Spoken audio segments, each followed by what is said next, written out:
Bon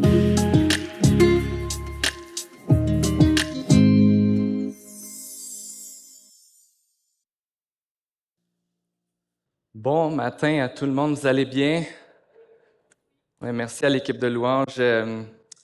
Tellement un bon temps pour nous rapprocher de Dieu ensemble, d'adorer notre grand Dieu en assemblée, en Église. Merci toute l'équipe et merci tout le monde de chanter avec nous parce que dans le fond, c'est qu'est-ce qu'on fait quand on se rassemble le dimanche matin, on célèbre Dieu ensemble et on peut pas faire ça tout seul.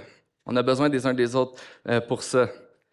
Donc, ce matin, on continue notre série dans le livre des Actes, la série qu'on a intitulée au début. C'est vraiment c'est un marathon, cette série-là, notre série Envoyée. Et puis, cette semaine, je préparais le message, j'étais en train de lire, on va être dans Acte 19 ce matin, et je vais juste partager un peu comment je réagissais. Je lisais Acte 19, puis j'avais vraiment un plaisir fou à lire Acte 19. Et je me suis posé la question, pourquoi est-ce que j'aime tant le livre des Actes? Pourquoi est-ce que c'est tant un plaisir pour moi d'aller dans la parole puis lire le livre des Actes? Pourquoi j'aime cette série Envoyée? Puis ce que j'ai trouvé, en tout cas ce que moi j'appréciais, c'est que le livre des Actes, c'est un rappel constant que Dieu est à l'œuvre dans nos vies et aussi dans les endroits les plus sombres de nos vies, de la société, que Dieu, il n'y a pas d'endroit où il ne peut pas se faire connaître. Dieu est un Dieu qui est à l'œuvre malgré les apparences. Dieu est un Dieu qui est tout-puissant, malgré que parfois on pourrait penser le contraire. Parce que pour être honnête, c'est facile de regarder notre monde et d'être découragé, n'est-ce pas? En fait, on peut regarder à notre propre vie parfois sans regarder à l'extérieur et être découragé. Si on regarde les nouvelles, qu'est-ce qu'on va entendre en ce moment? La guerre, l'inflation, le prix de l'essence, les maladies.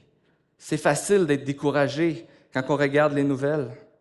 Dans nos vies, nos relations, nos propres manquements, nos échecs, la maladie.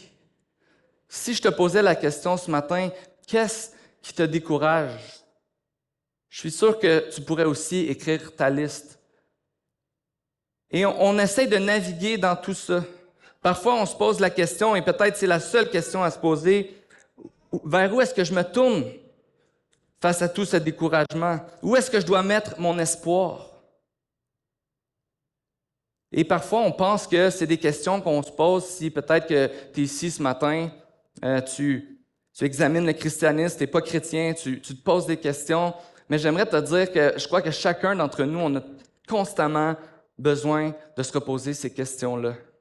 Face au découragement, face aux difficultés dans nos vies. Où est-ce que je dois me tourner maintenant? Où est-ce que je vais mettre? Où est mon espoir?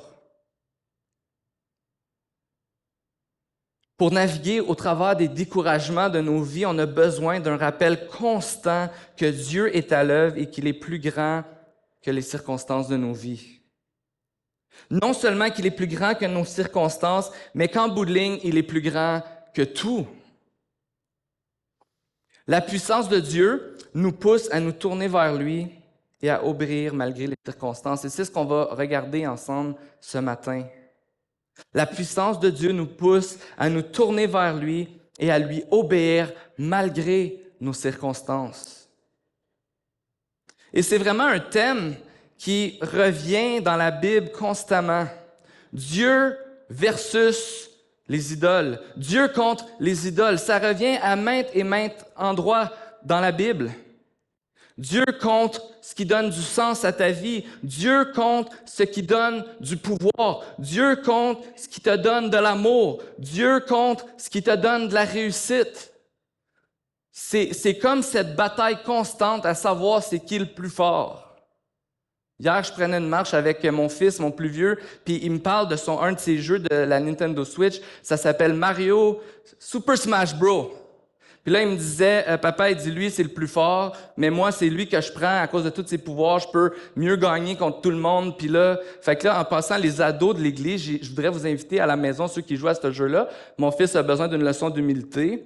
Je lui disais ça hier, j'ai dit là, tu t'es battu contre des petits gars qui jouent pas toujours à la Switch, là. Mais là, je vais te faire venir les ados là, qui venaient là, quand on faisait des game night à la jeunesse puis qu'ils jouaient tellement à ça. Fait que je pense qu'il y a les de la mort là-dedans qui sont pas mal forts.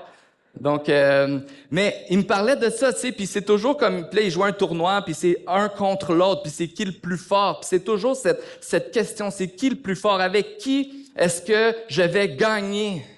Et il me semble que la Bible revient constamment avec ce thème de Dieu qui est meilleur que tout, de Dieu qui est le plus fort, de Dieu qui va anéantir à néant toutes les choses auxquelles on se tourne pour nous donner du sens, du pouvoir, de l'amour, de la réussite, parce que il veut nous prouver que c'est seulement lui qui ultimement peut nous donner ces choses.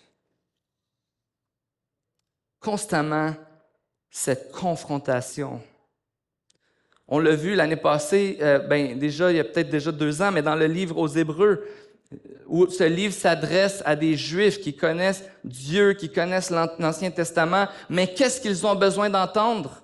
Ces chrétiens qui se sont convertis au christianisme, qu'est-ce qu'ils ont besoin d'entendre malgré toute leur connaissance? Ils ont besoin de se rappeler que Jésus est meilleur que tout.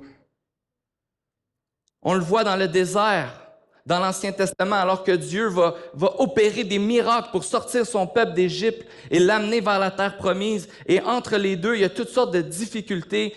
Et la réaction du peuple, quand que le peuple perçoit que Dieu n'est pas là, que Dieu prend pas soin d'eux, c'est qu'ils se construisent un veau d'or pour adorer un veau d'or. Dieu contre nos idoles. On l'a vu avec Paul à Athènes. Et ici, on va le voir ce matin à Éphèse, dans Acte 19. Mais avant, on veut continuer à réfléchir sur ce thème qui revient tellement que nous, le peuple de la parole de Dieu, on l'a vu la semaine passée, comment on veut rester attaché à la parole de Dieu. On ne peut pas passer à côté de ce thème-là. Et je pense qu'on ne peut pas se sentir mal de trop en parler non plus. Mais pourquoi est-ce qu'il revient si souvent? Est-ce que c'est parce que c'est dur à comprendre? Je crois pas que c'est dur à comprendre. Je pense que ce matin, vous avez tout fait comme « Ouais, c'est vrai, je me tourne vers d'autres choses pour plein d'affaires dans ma vie, puis Dieu n'est pas toujours le numéro 1, puis on n'a pas de la difficulté à comprendre ça. » Non, parce que c'est le fondement de notre être. On a été créé pour adorer. On a été créé pour nous soumettre à Dieu.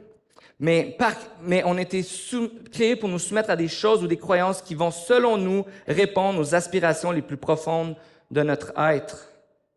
Dieu le sait parce que c'est Dieu qui nous a fait. Dieu sait ce qu'on recherche.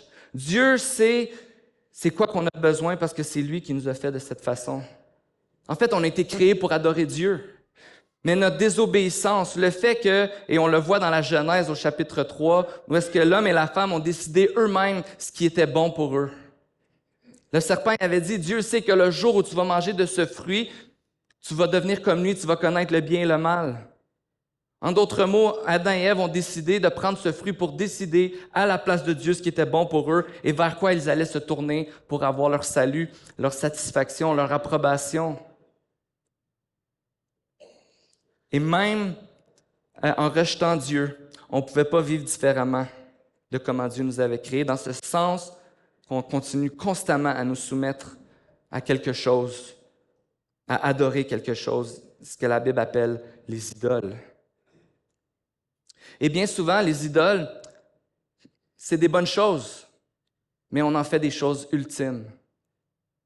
Une idole, ça peut être une très, très bonne chose que Dieu a fait, dont Dieu veut qu'on puisse jouir, mais à la fin de la journée, cette chose devient tellement importante pour nous que si on ne l'a pas, notre vie n'a plus de sens. Que si cette chose-là ne nous donne pas ce qu'on veut, on va vivre le découragement, on va vivre l'amertume, on va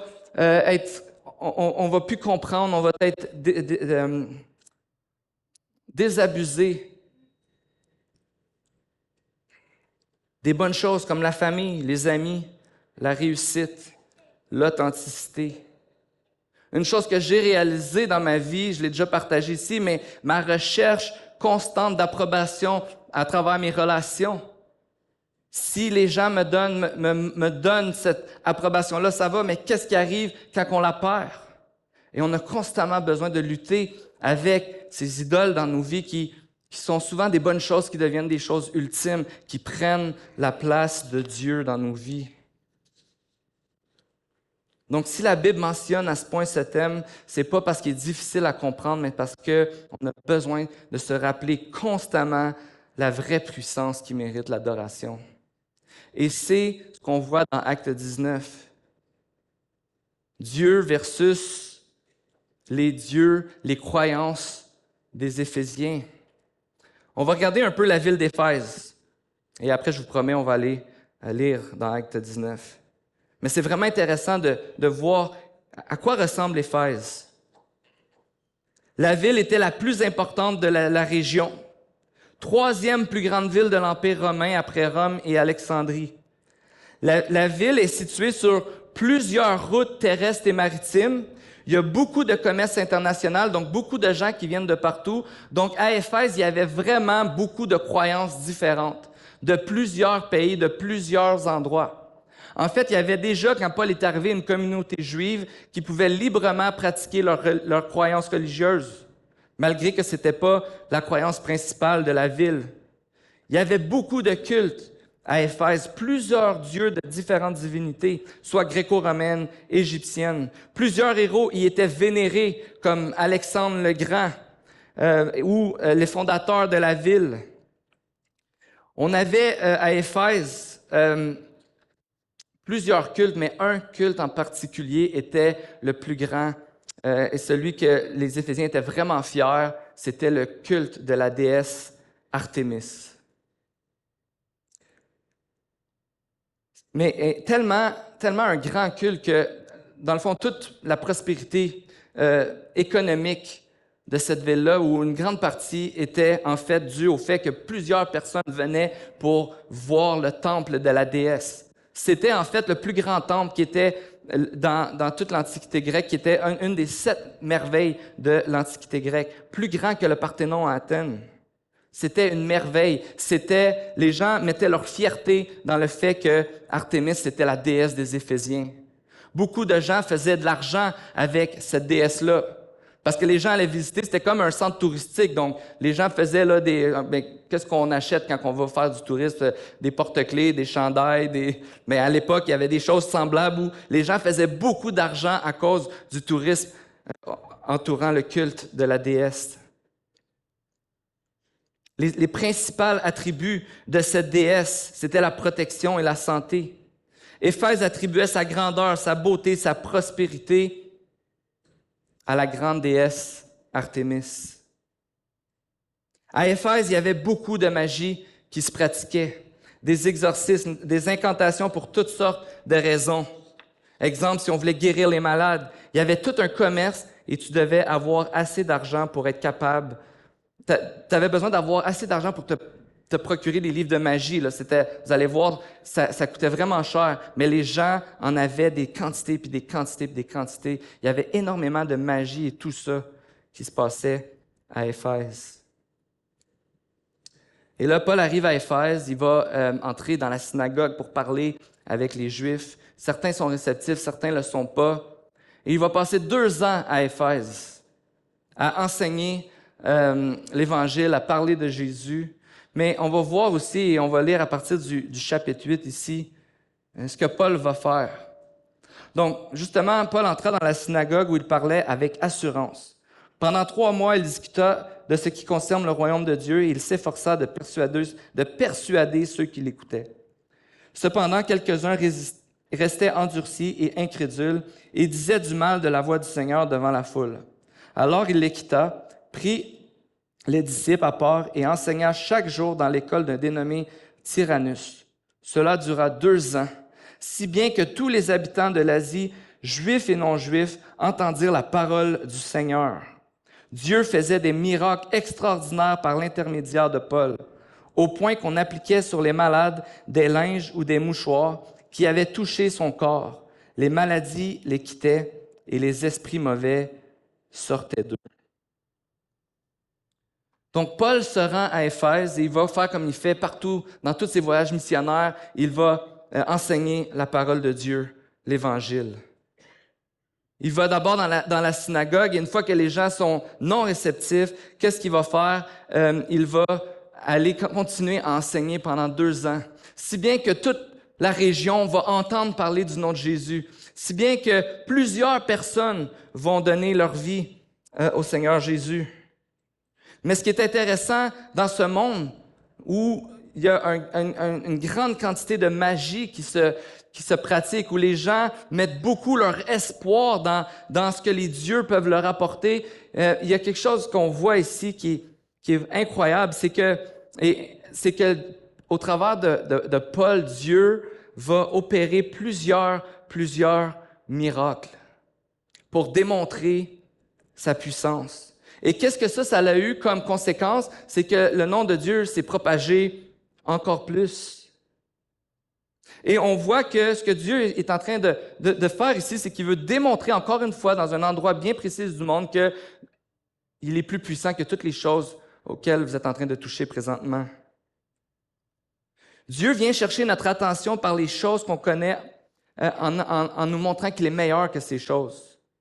On peut penser, par exemple, on a entendu des histoires dans le monde musulman où est-ce que les rêves sont vraiment importants pour les gens.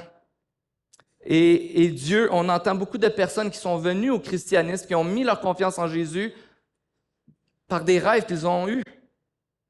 On peut penser à la présence d'un sauveur dans des histoires chez des peuples non atteints. Quand les missionnaires sont arrivés dans ces endroits-là, ils ont partagé l'Évangile et ces peuples-là qui ont fait comme « Hey, on avait ça dans notre histoire aussi, mais on ne savait pas c'était qui. » Et Dieu s'est révélé à eux. On peut penser au fait que Dieu s'est dévoilé par la raison à ceux qui essayaient de prouver qu'il n'existait pas. Et Dieu a raisonné avec eux et ces gens-là ont cru.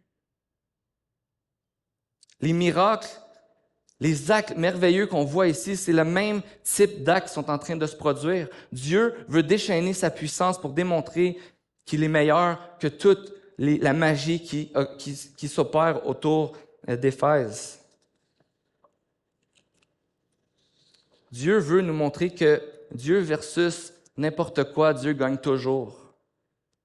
Il est supérieur à tout ce qui peut prétendre être prendre sa place à lui.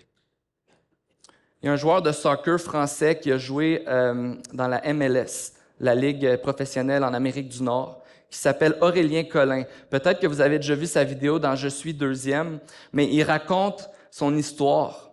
Un gars qui a goûté à la gloire, un gars qui a goûté au succès, un gars qui a goûté à beaucoup d'argent, beaucoup de gens autour de lui. Et il raconte dans son histoire ce moment, il y a quelques années, où il gagne la soirée où il gagne la Coupe MLS. Donc, il gagne la Coupe Stanley de la MLS. Et il se retrouve là, ce soir-là, dans son appartement ou dans sa chambre d'hôtel, après avoir gagné la Coupe MLS. Après avoir, je crois, eu le joueur du match. Je crois qu'il y avait eu un gros match. Après avoir réalisé qu'il avait tout l'argent, la réussite qu'il voulait avoir dans sa vie, après avoir eu plusieurs femmes, comme pas des femmes mariées, mais il y avait beaucoup de femmes dans sa vie, et il dit, je me retrouvais là dans ma chambre d'hôtel et je me trouvais seul et non satisfait. Son monde venait de se détruire en un sens qu'il avait poursuivi ce succès toute sa vie, et là, au pied de la montagne, au top de la montagne, il se retrouve là, et il se trouve seul, et il se trouve que ça n'a pas donné l'effet escompté. Mais Dieu s'est révélé à lui. Et malgré tout ce qu'Aurélien Collin a eu, il nous raconte cette histoire où Dieu s'est révélé à lui comme étant la personne la plus satisfaisante qu'il avait jamais connue dans sa vie. Dieu a transformé sa vie, ses relations, son mariage, sa façon de voir le monde. Dieu lui a donné une joie que même être MVP dans la Coupe MLS ne pouvait pas lui donner. Dieu s'est révélé à lui comme étant meilleur que tout. Mais les miracles qu'on voit ici dans Acte 19 sont aussi un encouragement pour nos moments de découragement. Les miracles montrent que Dieu peut justement nous sortir de tout si c'est son plan. On peut avoir cette confiance que Dieu peut tout faire. En d'autres mots, les miracles de la Bible nous rassurent sur la puissance de Dieu dans ma vie, mais aussi que s'il ne choisit pas de faire quelque chose maintenant, de me délivrer maintenant, mais je peux quand même lui faire confiance parce que je sais que Dieu en est capable. Et c'est ce que Dieu fait quand il envoie son Fils mourir sur la croix. Il nous démontre que, écoutez, je peux faire des œuvres miraculeuses, je peux guérir les malades, mais je peux aussi ramener les morts à la vie. J'ai vaincu la mort. Et c'est ce que Dieu fait. J'ai vaincu la mort. Pour que tu puisses te réconcilier avec moi, pour que tu puisses être pardonné de tes péchés, que tu puisses avoir la vie, la joie, le bonheur. Dieu, dans tous ces actes miraculeux-là, on peut regarder ça et dire « Ouais, ça se passe pas dans ma vie, ça se passe plus aujourd'hui, c'est décourageant, je vois pas ce qu'on voit ici. » Mais la Bible est remplie aussi de circonstances difficiles, comme on peut avoir. La Bible est remplie d'endroits où Dieu a dit « Pas maintenant ». La Bible est remplie d'endroits où Dieu a dit « Rappelle-toi quand j'ai fait ça. Je le ferai pas aujourd'hui, mais rappelle-toi quand j'ai fait ça. » Par exemple, toutes les fois que le peuple chialait ou que le peuple réclamait quelque chose dans le désert, Dieu disait, rappelez-vous, je vous ai sorti d'Égypte avec tous les miracles que j'ai opérés à ce moment-là. Dieu nous pointe vers quelque chose. Et de ce côté-ci de l'histoire, Dieu nous pointe toujours en nous disant, regarde qu'est-ce que j'ai fait, j'ai envoyé mon Fils mourir à la croix pour tes péchés. Pour que ta joie ne dépendent pas des circonstances, pour que tu puisses avoir cette joie et cette satisfaction-là que grâce à Dieu, tu es réconcilié avec lui, que grâce à Dieu, tu es pardonné et que grâce à Dieu, même pas tes circonstances difficiles du moment peuvent te détruire parce que tu as la vie éternelle avec Dieu.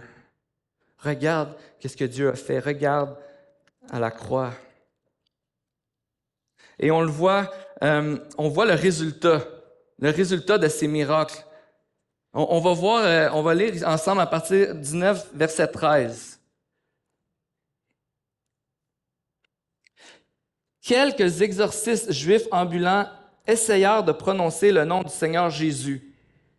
OK, eux, ce qu'ils faisaient, c'est que, juste arrêtez ici, vous dire, il y avait des incantations, il y avait des formules pour pouvoir essayer de guérir les gens, ou sortir des démons, ou faire des trucs miraculeux.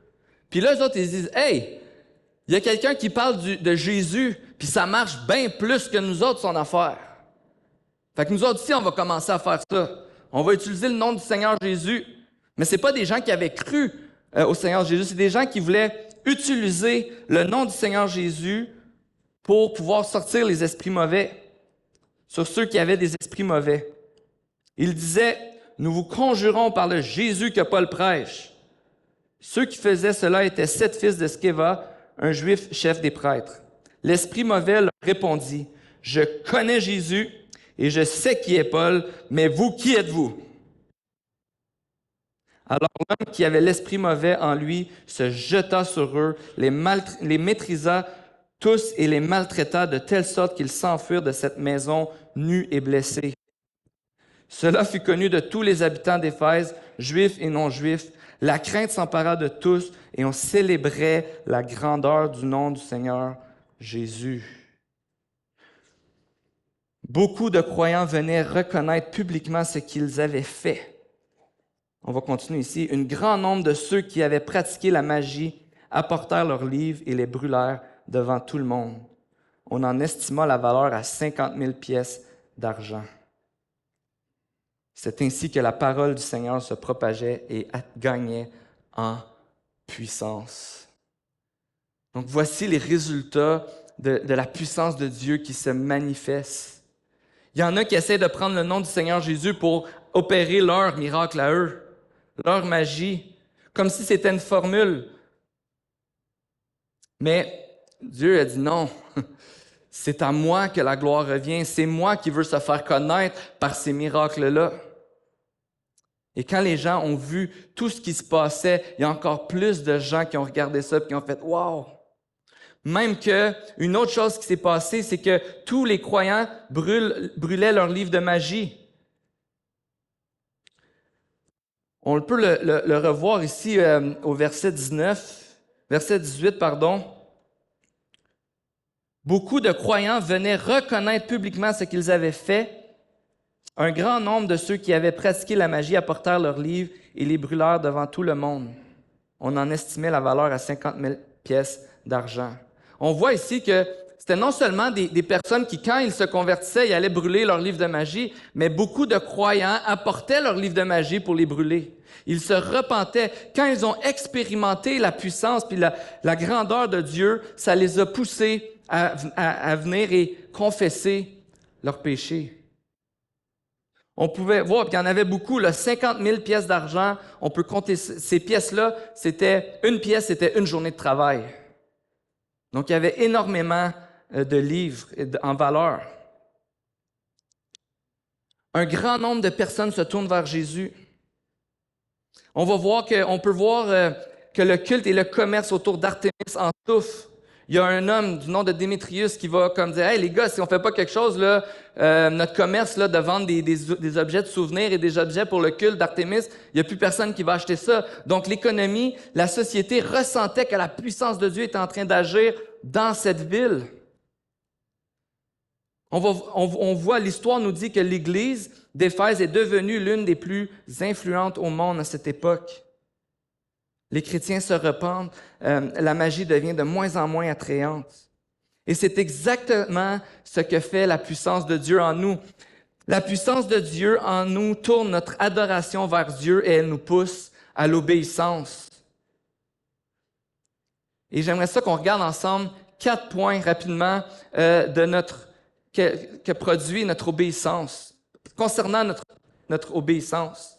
Tout d'abord, notre obéissance, elle est progressive. Hein? Et c'est pour ça qu'on est ici ce matin et qu'on veut se rappeler la puissance de Dieu. Parce que peut-être qu'il y a des endroits dans ta vie en ce moment que tu as besoin de donner à Dieu. Il y a peut-être quelque chose présentement que tu as besoin de confesser à Dieu. Et c'est devant ce rappel de l'impact de la puissance de Dieu dans ta vie, ultimement, Jésus qui est mort à la croix et qui est ressuscité.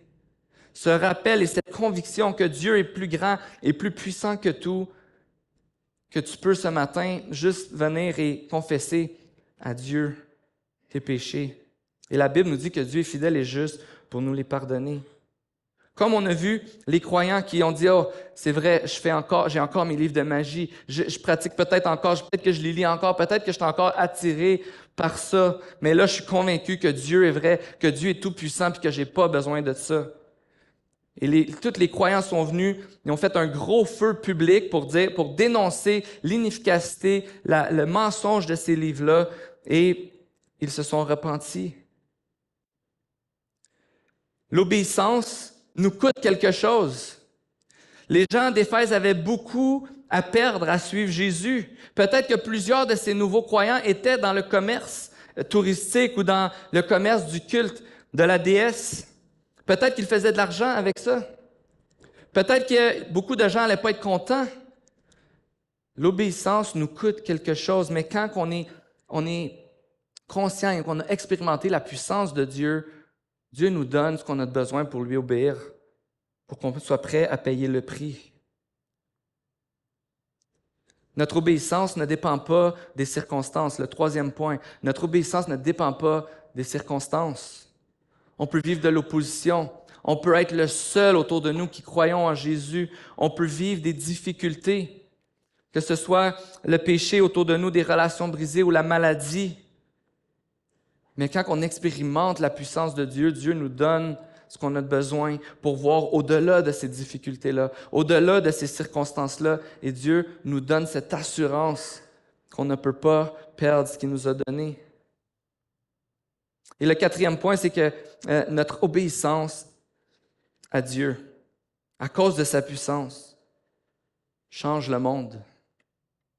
Et quand que je lisais Acte 19, et on n'a pas le temps ce matin de lire toute la révolte qui s'est passée et tout ça, mais je réalisais que autant quand on lit la parole puis qu'il y a des endroits où il y a peu de gens qui viennent au christianisme, ou un endroit où il y a plusieurs personnes qui viennent au christianisme, Mais il y a toujours des circonstances difficiles, de l'opposition. Il y a toujours en simultané, alors que Dieu fait des grandes choses, que Dieu change des vies, que Dieu change des familles, que Dieu change des régions, il y a toujours de l'opposition, il y a toujours des gens qui s'opposent au christianisme.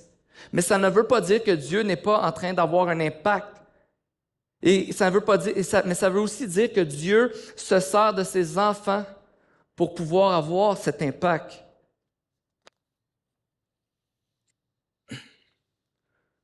Oswald Chambers a dit, un auteur chrétien très connu qui a dit, « N'essayons pas d'expliquer Dieu, à moins que nous lui avons obéi. La seule partie de Dieu que nous comprenons est la partie à laquelle nous avons obéi. » Et c'est ce désir que nous avons de pouvoir démontrer par notre obéissance à Dieu l'amour qu'on a pour les autres. De pouvoir démontrer comment Dieu nous aime, comment Dieu est un Dieu de pardon, comment Dieu est un Dieu de réconciliation, comment Dieu est un Dieu qui va vers ceux qui ne croient pas en lui. Et nous avons cette liberté-là de pouvoir aimer et nous investir dans la vie des gens qui ne pensent pas comme nous et qui n'ont pas les mêmes convictions que nous. La puissance de Dieu transforme notre colère en douceur. Elle nous pousse vers la réconciliation. Elle porte à aimer et à faire du temps pour ceux qui ne pensent pas comme nous. Lorsque les chrétiens du premier siècle étaient devant le bûcher, prêts à être exécutés pour leur foi, on leur donnait une dernière chance de renier leur foi et de se soumettre au Dieu romain et à l'empereur. Et la réponse de ces croyants était déstabilisante. Devant la foule et devant l'évidence qu'ils allaient mourir parce qu'ils ont vu un frère ou une sœur mourir il n'y a pas longtemps, ils répondaient, « Mais qu'avons-nous fait de mal? Nous ne sommes que chrétiens. » La paix, la douceur, l'amour, l'obéissance de ces croyants, de ces chrétiens a fait trembler le monde au premier siècle. Et malgré les circonstances, malgré l'apparence parfois que Dieu est peut-être plus populaire ou que c'est pas dans cette direction-là qu'on s'en va de changer le monde, Dieu nous demande de continuer à lui obéir, à croire dans sa puissance et d'expérimenter sa puissance pour que le monde puisse voir à quel point il est meilleur et il est plus puissant que tout. Vivons comme un peuple qui avons cette assurance que ce que Dieu a fait, il va l'accomplir un jour et on va vivre pour l'éternité avec lui. J'aimerais que les gens autour de nous puissent au moins voir l'amour que les gens, que Dieu procure. Que les gens autour de nous puissent voir la puissance que Dieu manifeste. Et qu'on puisse prier que Dieu puisse transformer nos vies, continuer à le faire, transformer les vies des gens qui sont autour de nous et avoir un réel impact dans notre ville et partout dans le monde. Ce matin, on va prendre le repas du Seigneur ensemble. Et c'est vraiment un bon temps pour se recueillir. Le repas du Seigneur, c'est Jésus qui dit, qui est avec ses disciples juste avant de mourir, et il leur dit, en leur donnant le pain et la coupe de vin, en lui disant, « Je vous partage mon corps, je vous partage mon sang, c'est ce que je vais donner pour vous. Je vais donner ma vie pour vous, pour que vous puissiez être réconciliés avec moi, pour que vous puissiez avoir le pardon de vos péchés, pour que vous puissiez vivre votre vie remplie d'espoir et de joie. » Et ce matin, peut-être que tu es ici, puis je veux vraiment pas te laisser dans la culpabilité ou la honte. Au contraire, la puissance de Dieu se manifeste en nous pour nous pardonner, pour nous libérer de nos péchés, de nos manquements. Je t'encourage à venir devant Dieu ce matin. Je t'encourage à confesser un péché, un manquement, s'il est là ce matin.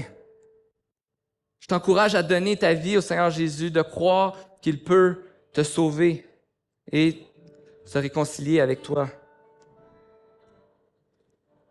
Ce matin, je t'encourage à venir à cette table de la grâce où Dieu a démontré sa puissance pour qu'on puisse lui obéir. Alors, pendant le chant qu'on va chanter, vous pouvez chanter, mais vous pouvez aussi juste vous recueillir et parler avec Dieu puis confesser un péché si vous avez besoin de le faire. Et rappelez-vous que Dieu est fidèle et juste pour nous pardonner. Chantons ensemble.